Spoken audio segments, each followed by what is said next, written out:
1. So we know that this is a flat line through here because it is fully enclosed. There's no transition points. We know that from -3 to -2 that it's increasing because we're building up more and more and more and more. So it's exponential growth between these 2 points. But now what about this side of it? So now, if this guy's drawn here, I'm just going to draw a series of graphs again. So we're currently sitting here. The next thing that it does is it starts to move in just a little bit. And the next thing it does is it starts to move in a little bit more. Right? So if we look at the change, originally all of this area was left outside. Then it moves inside a bit, and this much of the area moved inside. And then at the next step in time, this much of it moved inside. So is it exponential growth, or is it logarithmic growth? Is that right? Whatever. Does it go this way or this way? The beginning? Comes up, right? Does that make sense? Yes. If you don't get these curves exactly right, I'm not going to be too worried about it. But it is good if you make a big point here, just show that there is some transition point there. And if they also show they're not straight. Okay? What's the other side of this look like? Symmetric, isn't it? Now, one important note. It's only symmetric. Well, it's symmetric if both these are symmetric. But if one of these is shifted, you have to be careful about what it is symmetric around. These are both centered at the origin. So it's symmetric at the origin. But if this one, let's say instead of going from -2 to 2, it went from 0 to 4, what would it be symmetric about? 2. Does that make sense? Symmetric over the middle. The middle of these graphs does not have to be the origin. It's the middle of the graphs. All right, so this would go out, it would come down, and then it would come out. Good? Could we expect any kind of function on the quiz or on the test? Like, of course. Okay. You just gave him an evil idea. I haven't figured out what the functions are yet. I'm just kidding. But the first problem might be a combination of a couple of things that I've already put on the board. Cool. Okay, so go back and look over your quizzes. Because on your quizzes, you know, there was one quiz where you built up a function. There was one quiz where you were given a graph and said, write this function. There's another quiz where you did convolution. I didn't say I'm only going to use one quiz problem. So it might be a little bit of a combination of things. So make sure you understand how to write this out. Does that make sense? Yes. All right. Convolution. Fun stuff. Does everybody understand why convolution is important? Yeah. It gives you the outputs. All right. Graphical convolution, correlation, and match filtering. How do we filter? Convolution In time. convolution in time domain is filtering. All right, what is matched filtering?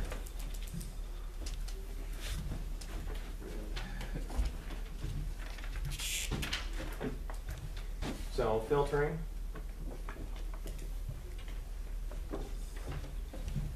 I didn't have any agenda for this. I'm just going over my schedule. If you have any specific questions, feel free to ask. So filtering is convolution in time.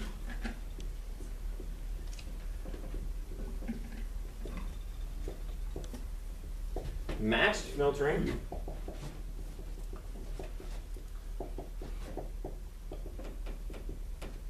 matched filtering is an approach to extract the maximum value out after it's been filtered. So in order to do convolution, and get the maximum thing out, what would we need to say about these two functions? They're the same. They'd have to be the same, with one slight variation. This is the function that has already been flipped. Okay? So if we're going to create a filter, which is a convolution in time domain, then what we want to do is maximize the output graph. We want to make it to, after you flip it, they are the same. All right? So matched filtering is with the filter function is the time reversed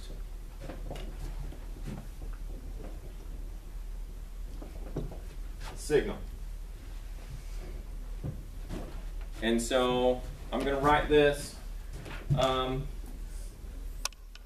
going to say h of t is going to be equal to, I can't remember what notation I used in the notes. Does anybody remember what function name I used for match filtering?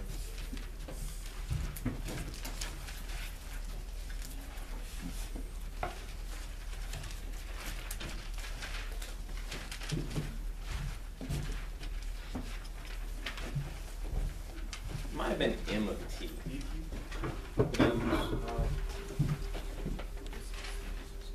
Z of t. Yeah, let's call it z of t.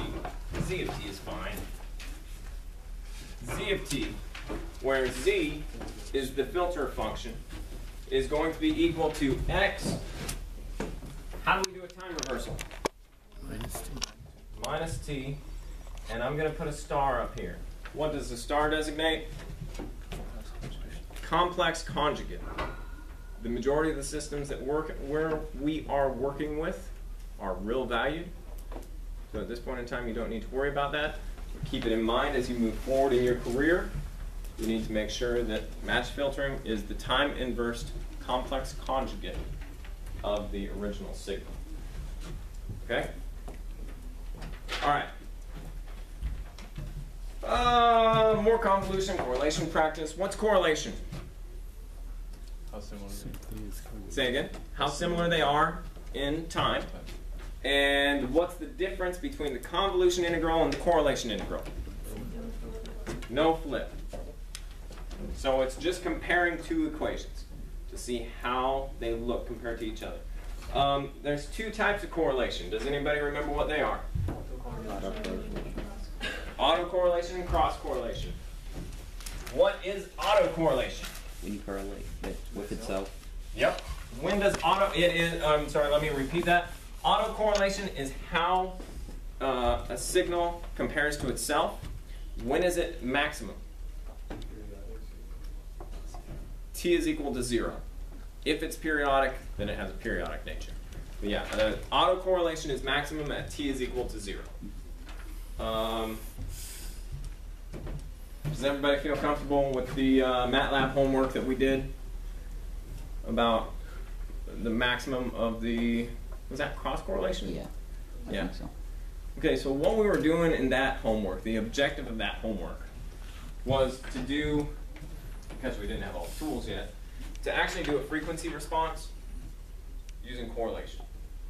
So what it wanted to show as you increase the frequency, it actually became less and less and less and less correlated.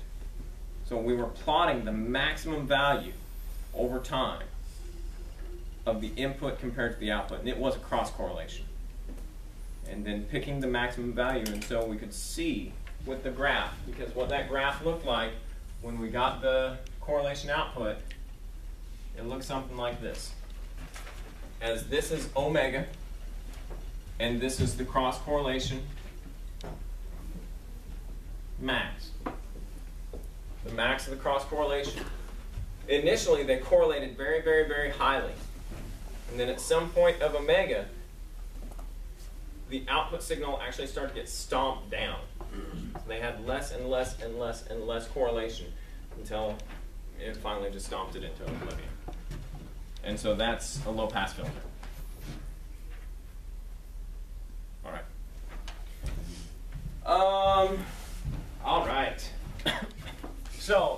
are a couple of sheets that you can print out and bring to the exam. One of them, and these are all on the website on T-Square, and I can't remember, I think I put them under the textbook folder. Let's search around a little bit in there. What's that? No, not at all. So,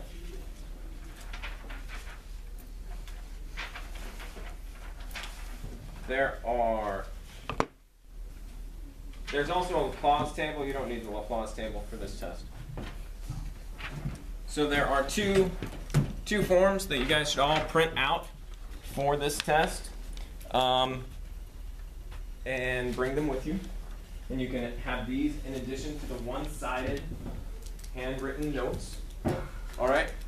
This guy is a summation of all of the stuff that we have talked about and that we're going to talk about. And so on the right-hand side, it's the Fourier series. And the Fourier series, the very first thing, it has the equation form. And then it has the equation for A of k. And then it says the linearity property, which is basically this guy. And then it has the shift property, and that is a frequency shift and a time shift. It has the convolution equation. It has the modulation. What's modulation? Multiplication by what? By, yeah, a sinusoid. Usually we use cosine because it comes out near. And what it does is it actually moves it around in frequency. And then it's got Parseval's theorem. What's Parseval's theorem?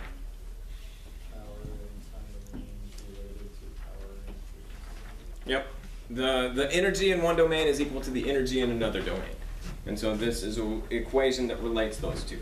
So it goes through the Fourier series, the Fourier transform, the discrete time Fourier transform, and discrete time Fourier series. Did we go over all those in this class? We didn't go over the discrete time Fourier series much, did we? So that's just bonus information on there for you. Fourier transform tables. So I'll try to not put anything on the test that's not contained on these things in means of Fourier transform. You might have to go through some iterations of properties in order to get the Fourier transform. So if there are not some Fourier transforms that you like on these sheets, you might write them down. What's one equation that's missing from these, just in what I've told you so far? Whenever we do Fourier transform, let's say that we're going to do the Fourier transform of sine. Fourier transform of sine of omega of t. And I want you to solve this with the integral. What's the very first thing that you're going to do? Convert to Euler. Euler's equation. Right. That's what I was looking for. Or should you convert it to cosine first? No, you could. You can convert it to cosine. It's nicer in cosine. It's nicer in cosine. You don't have to, because you can convert this to Euler's and still solve it out in the exact same manner. But you might want to write down Euler's equations. That would be a very helpful thing to have on an equation sheet. Okay, there's a Euler's equation to go from sine to e to the j. There's a Euler's equation to go from cosine to e to the j. And there's Euler's equations to go from e to the j to sines and cosines. All right? Where are we at? 541. Thank you. All right, so we did Fourier series, Fourier transforms and properties, more Fourier transforms and properties, Parseval's theorems, and then we did AM communication, baseband signal representation, and then the duality of sampling and periodicity. Those are the subjects that are going to be covered through the test. All right, so sampling.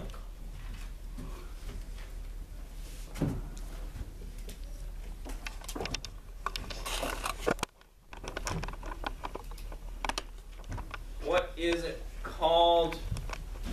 What is this? Sampling frequency. Sampling frequency. What is this? Sampling period.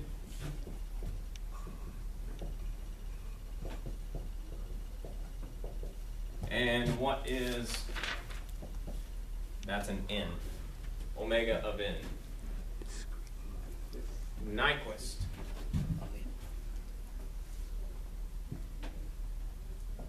And how is Nyquist related to omega of s? This is equal to omega s divided by 2.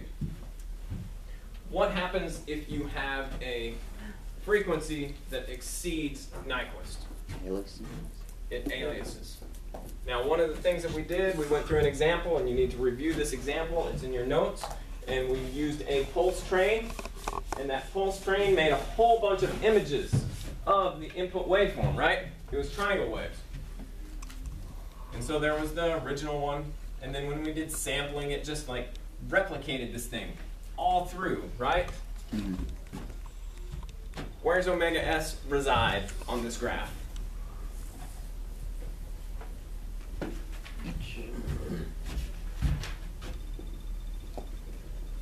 So here's omega s. Where's omega Nyquist?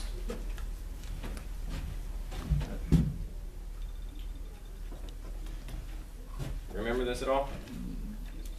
All right. Make sure you review this stuff.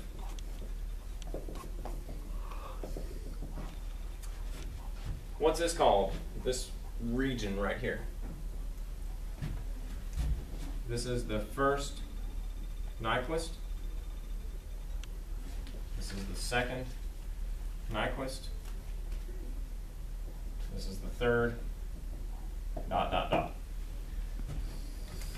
What do we know about the difference between the first and second Nyquist region?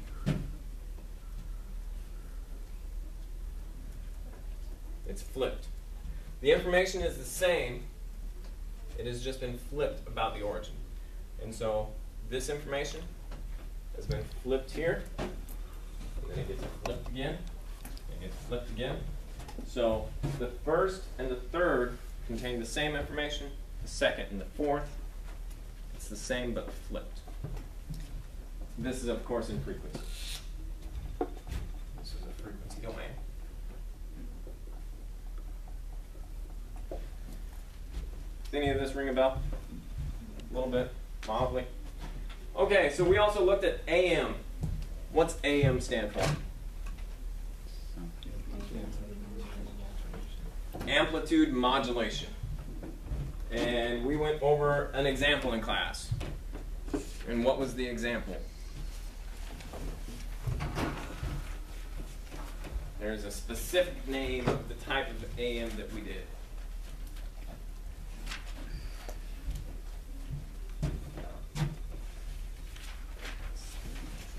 Was it IEEE 802.11a? No, we went over that too, but that was way earlier. It was AM very recently. Say again?